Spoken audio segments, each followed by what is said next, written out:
Hello and welcome to the Everything is Black and White podcast live on Facebook, YouTube and Twitter and later on our podcast channel. Andrew Musgrove here and we're back for our fourth episode this week, building up to Newcastle United's Carabo Cup final against Manchester United at Wembley on Sunday. And today's episode is the fans' view. It comes from Matty Renton from the Magpie channel. And we booked Matty in last week to do this. And we're, of course, going to talk about the football, Newcastle United and everything else.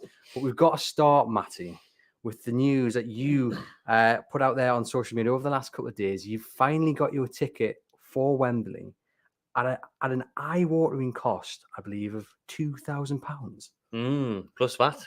Plus VAT. Wow. Plus VAT as well. I mean, it had to be done. Had to be done. I mean, I can't miss this game. I think I'd be kicking myself forever if I missed this game. I just have to be there. I had the travel, the accommodation booked before the quarter-final game. I've tried every means possible to get a ticket. I was in the ballot processes. You name it, I've tried it. We're just a couple of days away now. I had to go for it. So I imagine if you hadn't got the news yesterday that you secured your ticket and I'd asked you how you were doing, your answer might have been slightly different. It would have. Obviously, I'm still going down to London regardless. I'm still going down for the party atmosphere, for the cup final vibe, something I've never experienced in my lifetime. But it would have been bittersweet, wouldn't it? I think if I couldn't see the lads on the pitch, and cheer them on, I think it would have been a part of it. Now, I mean, this decision to buy the ticket is either going to work out two ways for me. Either one, it's going to be worth every penny if I see we'll lift the cup.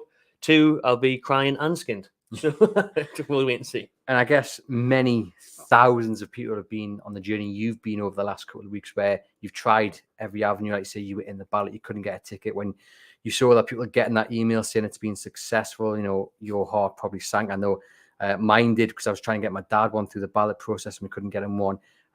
So to finally get that call, from whoever sourced you the ticket, it must have been quite a moment to say, actually, I've actually got a ticket. I'm going into Wembley. Nah, I was buzzing, absolutely buzzing when it finally came through. It was one of my sponsors that sourced the ticket. So they sorted it out for me.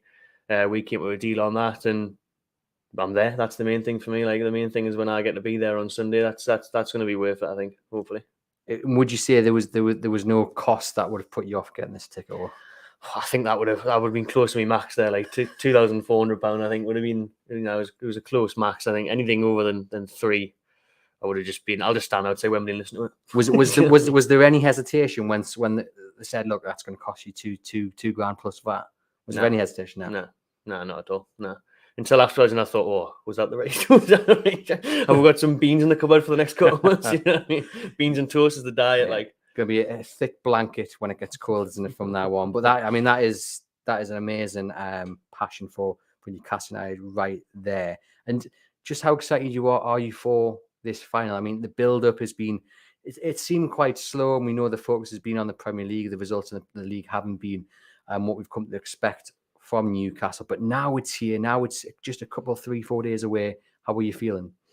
I'm not sleeping very well already. Apologies if there's any yawns. I'm just not sleeping well. Just throughout the night, I seem to be awake a lot.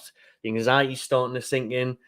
I think it'll feel real when we get down to Wembley. When I'm heading down there tomorrow morning. So when we're in London on the weekend, I think that's when the build-up will feel real and the nerves will be horrendous on the day. I'm buzzing, but I'm scared at the same time. Me now and Stokes were talking about this on Monday, and if you'd seen me that second leg against Southampton in the days building up, and I'm talking 3 or 4 days prior, I was an absolute wreck. I'm a fan as well as a reporter. I was an absolute wreck. I was nervous because we were almost there, and you just got that old worry that typical Newcastle United, something's going to happen. Thankfully, it didn't.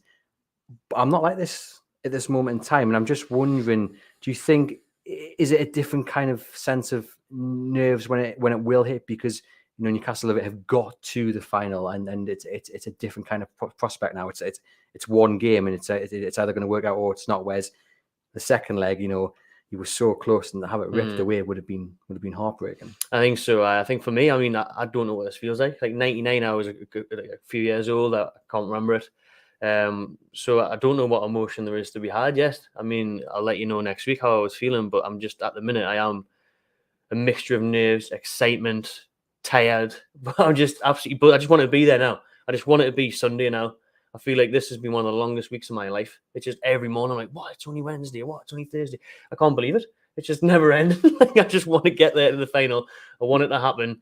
And whatever happens for me, I'm just looking forward. I don't want to be that kind of fan of that kind of where you just like, oh, enjoy the day out. I'm not there just for the day out. I want to win. I want that trophy. Do you know what I mean? But I'm not gonna be angry or anything if we lose. Obviously, I'll be sad. But I think we've just got to appreciate what the players and Eddie Howe has done to get with this far, because we're fast tracked way to a final here. I wasn't expecting that to happen this soon, so just enjoy it. We've got Gary saying he hopes that you've got a security guard looking after your ticket. That's a good point, actually. Gary, how much are you charging?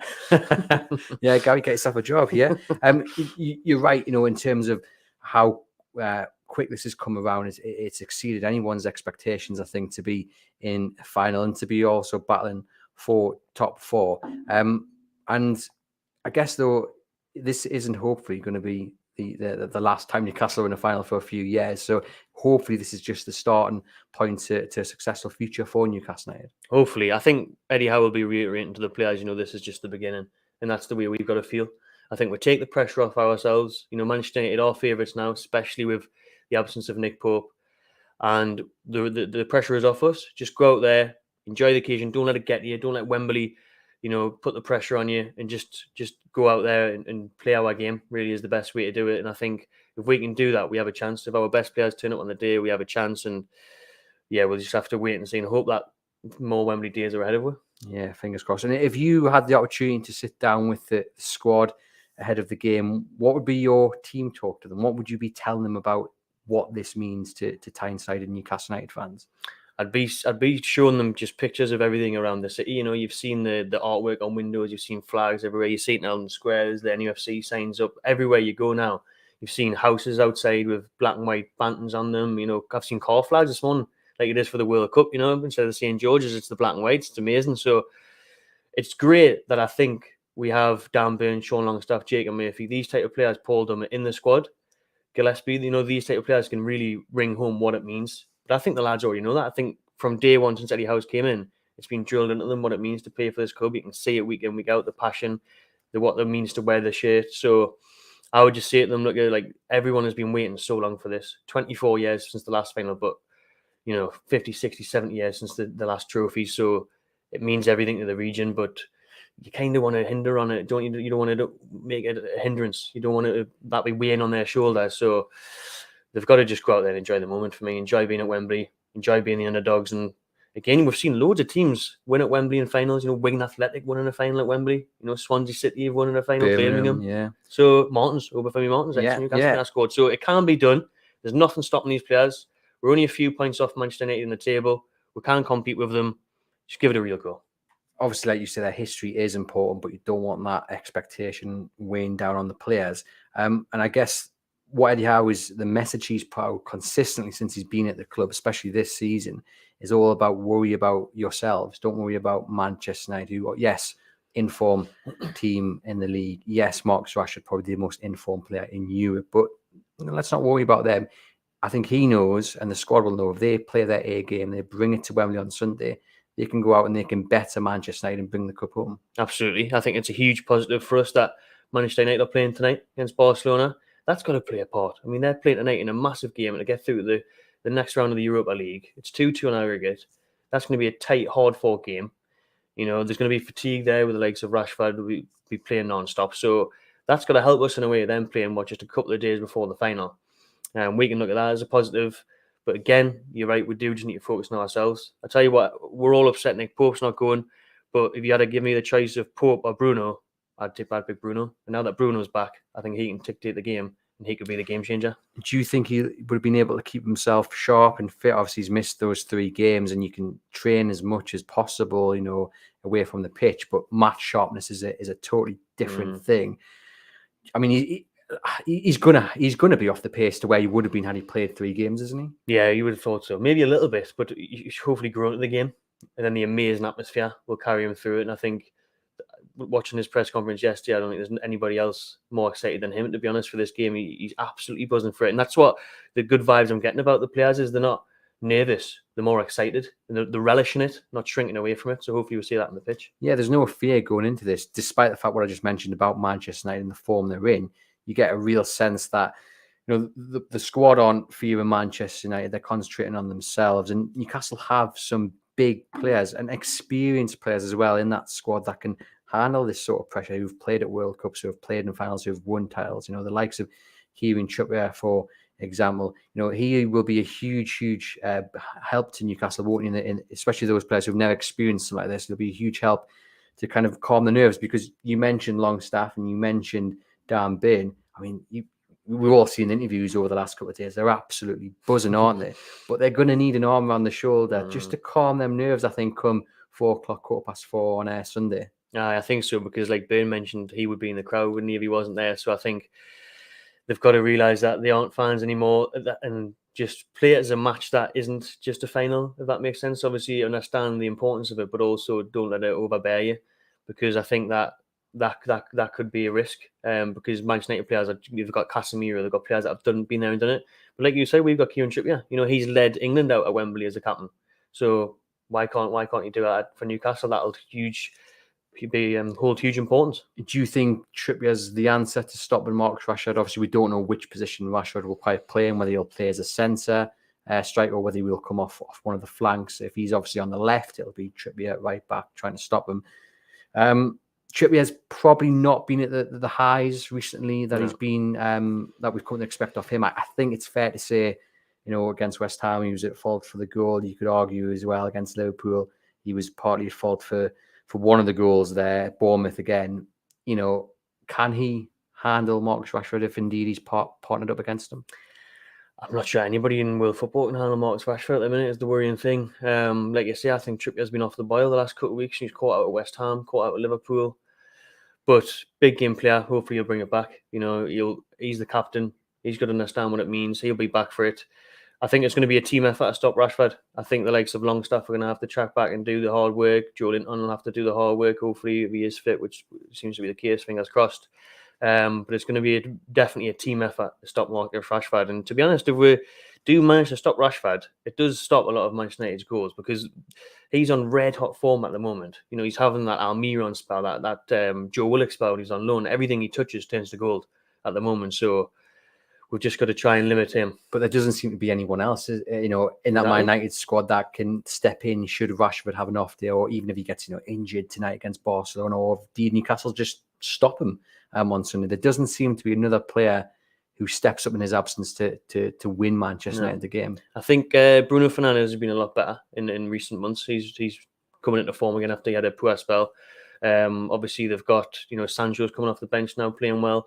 But honestly, if you do limit Rashford, you take Rashford's goals out that side, they would be out. We'd be in the top 4 and they'd be out of it. Yeah, you kind of know the threat, don't you? And team game, very important message there. And I think that's what's going to help Loris Karius as well. He's coming in out of the cold, hasn't played a competitive game of football for over 2 years. He's only played in that friendly over in Saudi for Newcastle. But this is a team game, and the squad are going to be right behind him. We've seen Longstaff talking about him and Mark Gillespie, and they've both been very good goalkeepers. And it's also, if we were romantic, this is the perfect Hollywood script, isn't it? This character comes out of the cold after a nightmare situation, being tossed onto the fire by his former team, essentially for two horrendous mistakes.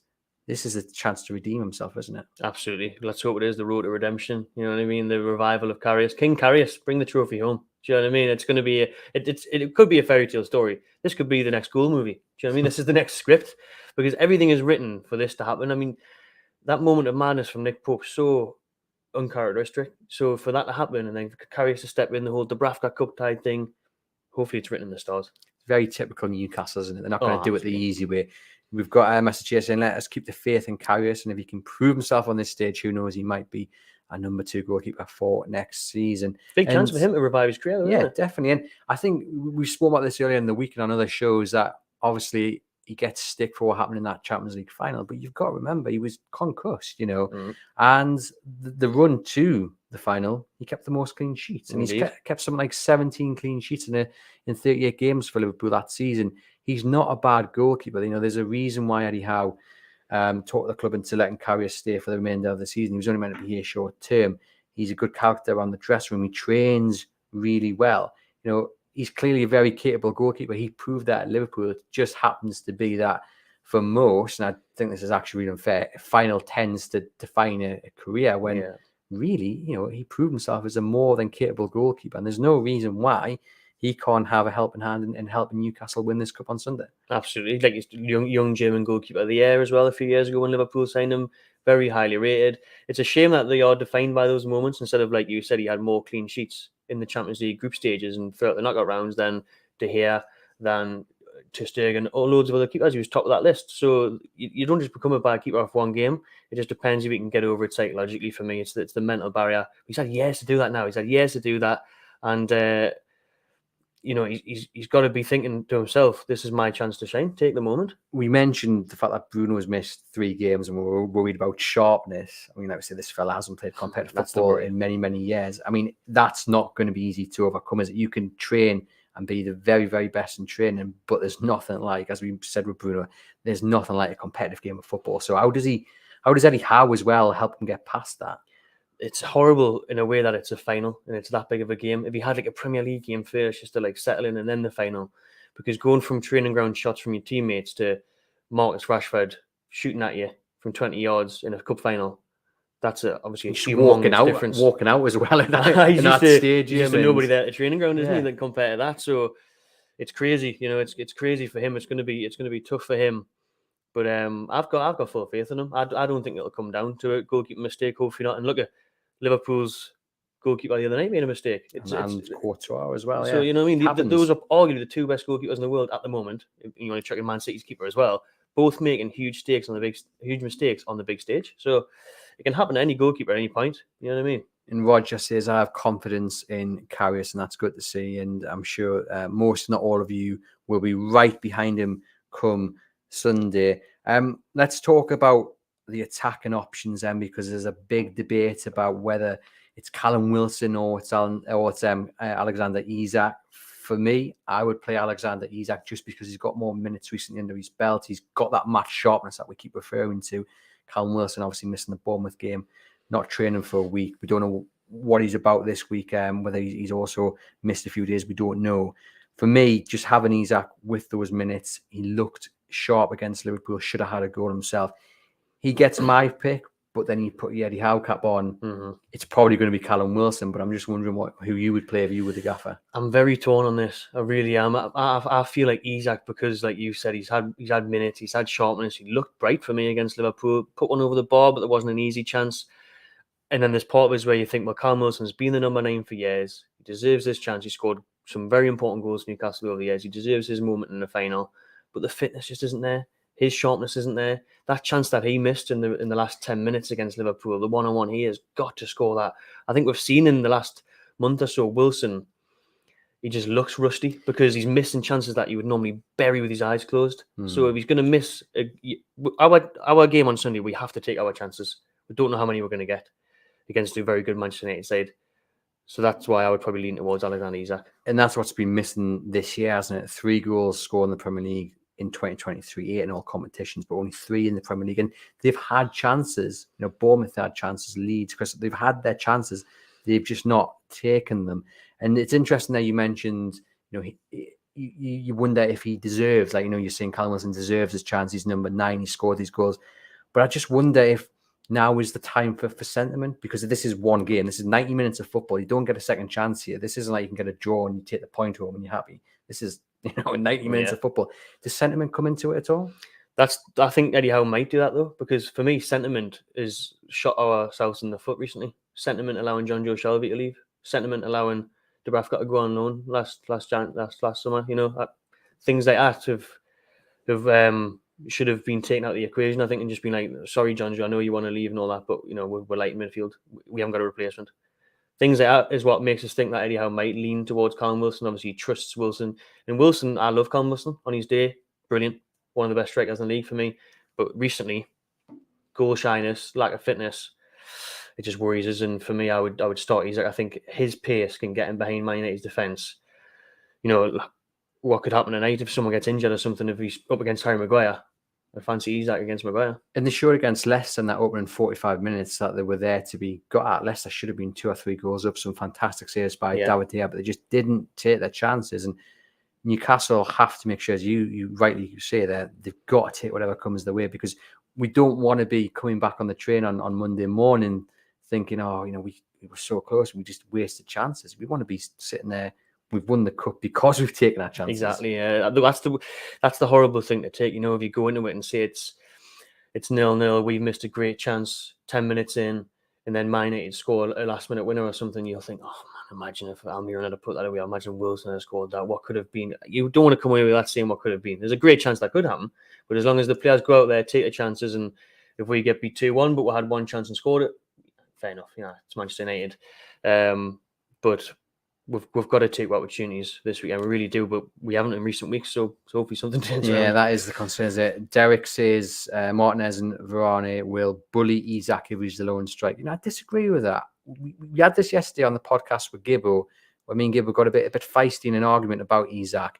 I know he's thin and his frame, doesn't look like he's got muscle about him, but he can definitely handle himself. I don't think he shies away from it. And just because he's not bulging out of his shit doesn't mean he's not got a bit of muscle and strength about him. No, I think we've seen at Bournemouth a couple of times, the corner flag, he was out muscling his opponents. So I don't worry about Isak's strength. Like you say, his frame suggests otherwise, but I think he can handle himself up front, especially against the Martinez. And you mentioned there we don't want to be thinking about what ifs and missed chances. We also don't want to be at the other end, coming back thinking, oh, they've made an absolute clanger here. Because let's be honest, the last few goals they've conceded, and I'm going to include the Liverpool goals in this because I think they were totally avoidable, especially the Nunez one. The defence has not been up to the standards we've come to know as. They've been mistakes, and they've got to make sure that as much as the strikers take their chances, they've got to cut out these errors. They've got to be switched on. The communication's got to be better. There's no way Nunez should have been able to run through the middle of two defenders. If you're passing a man on, make sure you're communicating that. If you've got a man at the back post, like they did at the Bournemouth game, make sure at first the person who gets the nod on doesn't get that, and then secondly, the man at the back post doesn't wrestle free. All basic elements, I think, of Premier League football defending. I think they'll be the first to admit that. The likes of Trippier, he said he wasn't happy with the goals that they've conceded. They've got to make sure they cut these mistakes out, and that's how you shut out Manchester United. If you get beaten by a 30-yard screamer or a Maradona-esque run through the middle, then you go, fair enough, it's quality. But let's not be sitting here thinking they made a mistake at the back and Man United capitalised. Hopefully not, because the set pieces have been a worry for me the last couple. You look at West Ham, you look at Bournemouth, like you said. Where's the marking? Where's the covering? Like letting easy balls go astray. We've got to be better than that. I just hope now that the finals here, I'm really pleased it's here because the players clearly had one eye on the final. They have done since the first leg of the semi-final for me. That I'm hoping that's what we can put down these mistakes to. Lack of focus, mind's not completely concentrated on the moment in that game. So hopefully now the finals here, Trippier will be back at his best. Fabian Shaw will be back at his best because these players haven't been their usual brilliant self in the last couple of games. Do you think that's what's happened? As much as Eddie Howe has tried to keep the focus on the game, Premier League games, the mind's been allowed to wander. Absolutely. Understandable as well, I guess. It is understandable, especially for the likes of Bain, who's a local lad, and Shaw has been here for years. He's never been close to a final, has he? So it is understandable, but at the same time, we are in a top 400, so we needed to be doing a bit better. But obviously, we drew most of the games, and a big part of that is Bruno Guimaraes missing as well, mate. Roger Cook says he thought Isaac and Maxi sparked together, and that was the other big question. Does Alan St. Maximin play on Sunday? For me, if he'd asked me before the Liverpool game, I would have said not a chance. But I thought he was absolutely terrifying against Liverpool. They couldn't handle him. He plays without question, I think, on Sunday, and that's partly why I would also play Isak, because as Roger says, I think they do look like they're gelling together. For you, does he start? I think if Isak starts, St. Maximin's got to start as well, because Roger's correct there. They've been linking up very well on that. Maximin was back, wasn't he? The King was back last weekend. Where has that been? But he's back now. He's a big game player. He's been wanting since he signed for Newcastle, where he was, flirting with the idea of leaving. And obviously, we know he turned down lots of offers because he never thought Newcastle would reach this level under the previous ownership. Now he's there. He will shine in these games. He will want to make his mark. He'll be really hoping he can put together a nice Instagram reel of his best moments on the final and lifting the trophy. That'll make his day. That'll make his career. So he'll be dead up for that. He'll be wanting to, really relish that big game moment and become the man of the match or the player that stole the show with the whole world watching. So I think Alan St. Maximin, the way he performed against Liverpool, back to his best, he could be a game changer. We've got 2 game changers for me on Sunday, and that's Maxi and Bruno. Those are the players that can make a difference. Man United have your Casemiro, your Rashford.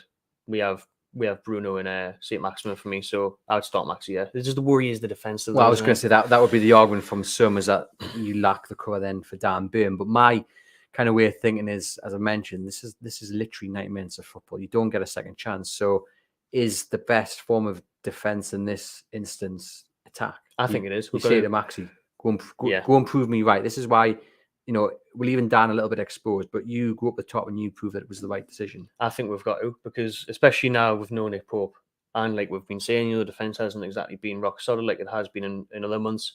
So we've got to just go for it, especially hit at them early, especially since they've just been playing Barcelona on a Thursday night. Get at them early, get them scared, get them on the back foot. And then if we manage to take a goal lead and they're chasing the game with tired legs, it's ours to be had. I mean, that's why St. Maximin's got to start for me. And we mentioned there, Bruno, big player coming back, great on the ball, got the stamina, good in a tackle, feisty, bit of a wind-up merchant. I mean, he's just going to be so key, isn't he? Mm-hmm. He's going to be huge. He's literally going to be huge, because I tell you what, I hate to say it, but if Bruno wasn't there this weekend, I wouldn't be very confident at all, to be honest with you, because that midfield, especially with, we don't know what the situation was with Joe Willock yet, how fit he is. So if Bruno Guimaraes wasn't playing for us, Man United would be beyond favourites. But with Bruno in the side, I still fancy our chances. Like, I think he can be the difference maker for us. I would quite comfortably put a bet on Bruno Guimaraes being man of the match on Sunday. There we have it, hopefully with a couple of goals as well. Joe Pearson says, Isak is a must and many will want him to score, but for me, the fairy tale is Miggy scoring the winner. Yes, as the official chairman of the unofficial Miguel Almiron fan club, I can definitely share Joe's wish that Miggy scores the winner. Because if he scores the winner, John Gibson will put his application in for the Miggy fan club. Are you part of the Miggy fan club? I'm unaware of it, but yeah, sign it up. I am the chairman of the Everything's Black and White podcast, Miguel Almiron fan club. And I've been banging the drum for many, many seasons, and I'm so glad that he's finally proved me right. John Gibson, not such a big fan, but we'll see what happens after the final. Derek says, what about our own set pieces? All the training ground moves have disappeared, and it's just jumping at the box. Whereas an open play, we never cross now. And I've noticed that actually the past few games, they seem very reluctant to get the ball in the box. They're getting in the positions. And it's really strange, because Kieran Trippier has the most crosses out of anybody in the Premier League this season. But it'd be interesting to see over the last 5 or 6 games how many he's actually had, because, again, they're getting into the positions and they just seem to be then passing sideways or passing backwards. Get the ball in the box. Maybe not so much against Liverpool, because the man advantage that way, but just in the past few games, they've just seemed really reluctant. They have, but it's even the case of the runners have stopped for me. Like we used to have the overlap with Trippier. We used to have, look at the Sean Longstaff score, for example, in the semi-final against Southampton. Where he broke into the box and it was a nice little 1-2 on the edge of the area. We've seemed to be lacking a bit of that lately as well. Again, maybe is that people not wanting a bust to get in there with the final on the horizon, but with Trippier's delivery, I don't know what it is, but at set pieces, at corners, they seem to just go to waste, don't they? A lot of the time, like they're saying in the comments there, they do seem to just go to waste. And with Bain's height, with Shaw, I mean, Bain did hit the bar against Liverpool, but we've got to be utilising these type of players. Joe Linton's good from a corner as well, so we've got to be using every avenue possible to get a goal on Sunday. I think that's maybe the one negative, might be the wrong word to use, but when it comes to Alexander Isak, is that you can often see him dropping out wide and picking the ball up and then looking, and of course there's no one in the box because he's the man that should be there. And with Wilson, he doesn't so much do that. He's very much kind of along the line, the centre, back to goal, in the channels, whereas Isak does tend to move out onto the wide. And we've got an interesting comment here from Gary, who says he would play Almiron left, Isak right, and then Wilson up front with Maxi just behind. He thinks that could work well. But then if that is the case, I'll get way too caught out there, wouldn't we? And you'd have to remove someone. You'll have to remove one of Bruno, Longstaff, or Joe Linton, and you're not going to do that. No way. We've got to. That's how I keep winning the game. Really, that three midfield, keeping it tight, and then the pace of Almiron, Maxi, and Isak up front for me, getting in behind. You're right about what Isak does, though. He seems to really want to get involved, which is on one hand good, but on the other hand, like you say, if he picks it up and there's no one in the middle, if we haven't got Longstaff running at the box or Bruno's not on the edge of the area, a bit of a waste of time, isn't it? Really? I mean, does that come back to he played a lot? He used to play a lot on the left flank, didn't he? Back for Sociedad, but he wants to play as the main man down the middle. So maybe he's got to adjust his game a little bit. But if Maxi's there, then he should. Isak's got to start staying in the box. Yeah, start staying in the box. Timmy says, "Who do you think will step up and be our hero?" And we've mentioned plenty of names, but for me, I think Joe Linton's going to be so key because he's just like a battering ram straight through the middle. He's going to get in, he's going to rattle Manchester United. He's just a beast, and he's starting to carry the ball forward now, which is really refreshing to see. I think that's probably alongside goals the thing that's missing from his game, but he's now taking the game forward, and hopefully he can nab a goal on Sunday. But for me, I think Joe Linton's going to have a massive part to play. I don't know who your pick for the hero would be, though. That battle of the Brazilians is going to be interesting, isn't it? Casemiro, Joe Linton. I mean, that could be a red card for both of them. To be honest, on Sunday, it wouldn't surprise us. It's going to be a fierce one. That's quite mouthwatering, actually, that midfield battle. My hero, I'm gonna stick with Bruno, I think. Maybe I'll go Isak to get the goal. Isak to get the goal. Yeah. Gordon says he's been contemplating just what formation how we'll go for. Will we see a 4-4-2 or a 5-3-2? I don't think he's going to play a 5 at the back. He'll just play the same formation he's been playing for this season, hasn't he? Stable, isn't it? Yeah. I think you wouldn't mix that up now, would you? Unless there was an injury and he could have played Gordon. Maybe he's flirted with the idea of Gordon in that number 10 role. Something I thought we might have saw against Liverpool, but for the final, it'll definitely be the 4-3-3. Yeah, interesting that obviously Anthony Gordon can't play in the final, but interesting that he didn't play him against Liverpool and maybe rest it a few. But I guess that shows Eddie Howe's kind of approach to it. Momentum's so important. So why wouldn't you play your strongest team possible that you're going to play in the final, pick up a win, perform well, and you get that ball rolling again? It didn't quite work the way it planned out. But interesting about Gordon. Also, just let's talk about the fans then. Obviously, as you well know, a massive scramble for tickets. Thousands going down without tickets, and they'll be in farm parks and what have you in Trafalgar Square on the Saturday. First off, how much are you looking forward to that Saturday evening when you suspect we're going to be in Trafalgar Square and we suspect we're going to be joined by pretty much half a Tyneside? How much are you looking forward to London on Saturday, first off? I'm just absolutely buzzing for it, because that in itself, before I got the ticket, was worth going down, I think, because if I had been sitting in Newcastle, and don't get us wrong, I think the scenes in Newcastle would be brilliant on the Sunday, but if I was there on the Saturday and I had seen the scenes on Twitter and stuff of the fans of Trafalgar Square, I'd be thinking, why am I not down there? Even if I haven't got a ticket. And I know, like you said, thousands are going down without a ticket just for that party atmosphere. I'm absolutely buzzing for it. I'm really looking forward to seeing everyone in good spirits, because this is the best thing about where we are now as a club.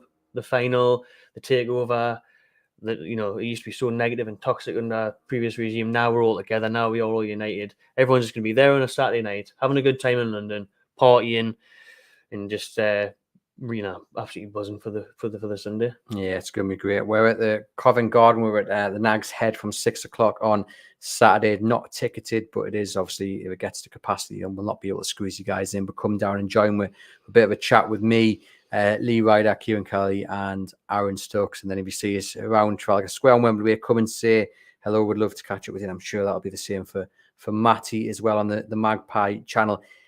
And on Sunday, inside the grounds, I mean, just how important are the fans going to be? War Flags putting a display on.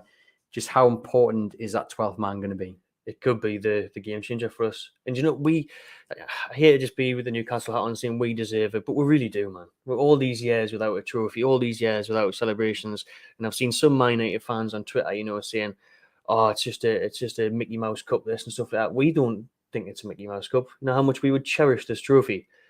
That's why we want it more, and that's why I think we deserve it more. This is a fan base, and I tell you what, unrivaled fan base anyways, with the War Flags at Wembley. The amount of effort that those lads and lasses are putting in, going down there early, getting it ready in the stadium is incredible. And everyone that keeps, raising funds for them, the displays week in, week out, that honestly could be the difference. Honestly could be the difference to carry us over the line, to get us to go and then to maintain the lead or fight back. The lads, when they walk out, it must be breathtaking. Well, you get the feeling as well, because they're kind of used to it up at St James's Park. And I know it's a total different atmosphere. It's a total different scenario. But, that's not going to rattle them. It'll probably make them feel quite at home, which is going to be a massive boost. I think so. Seeing, a black and white sea and then the flags as well, it'll ease them, I think, because if they were going and then it was just the Wembley red seats and, you had that side Man United, that side Newcastle, this makes them feel at home.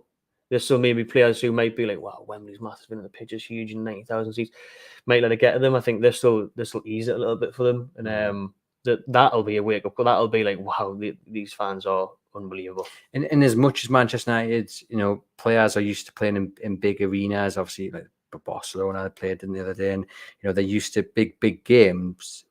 Seeing that from a Newcastle point of view, it might rattle a little few and say, okay, this is a big deal. And I remember being told by some members of War Flags that they were busy preparing, and I think it was against maybe Wolves, head of a Wolves game, maybe, and one of the players pulled them aside and said, like, is there a special occasion today? And they're like, no, this is pretty much every week. And he looked at them and was a bit like, okay. So I mean, that's still a Premier League professional footballer. Apologies if it wasn't Wolves, it was some team anyway. And you just think, they walk out. That's going to serve as a reminder to Man United that Newcastle United are well up for this, and this means more than you might be able to imagine. I think when you see the Arsenal documentary last year, the All or Nothing, the come to St James's Park, and we had the Blue Storm where the Gold United in the East Stand, and we've seen everything. I think that rattled Arsenal. I think it really did, and I think there's games like that, and I think the scarves in the cup games at St James's Park, I think the games were won before they went out on the pitch. I really do, because that is just huge. And the brilliant thing is that we're going to showcase the world on the weekend how brilliant Newcastle fans are, because with the flags up and everything, how passionate we are. People who will be watching in Africa, America, China will be thinking, wow, who's that Newcastle? Amazing fan base. That's unbelievable, because you never know. If it's Chelsea v Man City or something, you're not going to say anything like that, are you? So it's going to be unbelievable. It's going to be fantastic. Rich here from the Loaded Mag says, like we talked about on Tuesday night, Alan St. Maximin on his day is unplayable. He points to Man City and Liverpool, and he says both of Man United's right backs aren't to the level of Liverpool's or City's fullbacks. There's an interesting one, definitely. What I wanted to do before we get your score prediction, Matty, are you taking down a flag of your own? Have you got any stuff you're taking down? Because there's been loads of flags designed. There's been some brilliant ones. Dan Byrne getting his suit done. We've got a flag designed from websites and print from South Shields. Thanks to Gavin for that. We're picking it up today, so be on the pod tomorrow and down with at Wembley over the weekend. So thank you to Gavin for that. Head over to their Facebook, and if you're in South Shields, pop into their store. Have you got anything going down with you? Are you just going to go down in Newcastle? Have you got your shirt picked out? This is the hardest part, the shirt. Shirt. There's part of us that wanted to wear this season's black and white shirt. I mean, I'm not wearing black and white today because everything's in the wash ready for the weekend, But it was going to be this season's shirt, thinking, new era, let's celebrate these lads, like Eddie House said. But I think I'm going to go retro. I think I'm going to go 99 long sleeve edition. The last time we were in the final, I've got that. That's probably my favourite shirt. I think that's the one I'll be wearing. In terms of flags, I've been too busy. I just haven't had time to organise one. I wish I had. I may just pick one up from. Well, you spent your budget on your ticket, haven't you? Yeah. Spent your budget on your ticket. That's what it is. I can afford flags. I'm walking down after this. Well, I went to the back page yesterday, and you head onto our YouTube channel, and you can see the video I've put together from just looking through all the stuff. They've got loads of scarves. They've got a selection of about 7 or 8 flags of various different players and stuff. So if you're in need of a flag or a scarf ahead of Wembley, pop into the back page on St Andrew Street in Newcastle in Chinatown, and then at the Merit Centre as well. Well worth a little visit there. So, Matty, can Newcastle United win the Carabo Cup? Will they win the Carabo Cup? Yes. Yes, they can. And yes, they will.